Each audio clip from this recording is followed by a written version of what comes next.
Wait कम करने के लिए कलेक्टर को सौंपा गया ज्ञापन। प्रदेश में लगातार पेट्रोल डीजल की वेट में कमी करने की मांग को लेकर संगठन आए दिन धरना दे रहे हैं। वर्तमान में केंद्र सरकार ने पेट्रोल डीजल की कीमतों में कम कर दी गई है, जिस पर कई राज्य भी पेट्रोल डीजल में वेट कम कर लोगों को राहत दिए हैं। लेकिन छत्तीसगढ़ में ऐसा कोई फैसला नहीं लिया गया है, जिस पर राष्ट्रवादी मंच टीम हल्ला बोल छत्तीसगढ़ संगठन ने कलेक्ट्रेट का घेराव कर मुख्यमंत्री के नाम कलेक्टर को ज्ञापन सौंपकर राज्य सरकार से वेट कम करने की मांग की है।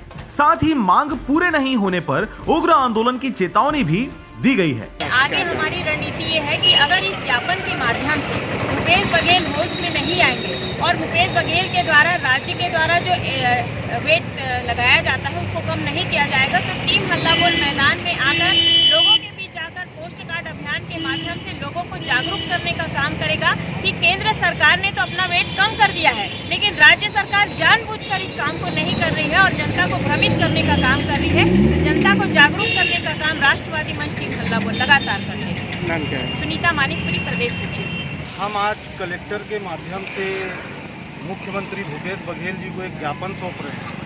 अभी तक हम पिछले समय में देखते आए हैं कि पेट्रोल और डीजल की बढ़ती दरों पे ये केंद्र सरकार को घेर रहे हैं। तो अब हमारी मांग भूपेश बघेल से यही है कि आप भी वैट कम करिए, क्योंकि वैट में आप जितनी कमाई पहले कर रहे थे, राज्य को जितनी कमाई पहले हो रही थी उससे बहुत ज़्यादा हो रही है अभी बढ़े हुए रेट की वजह से।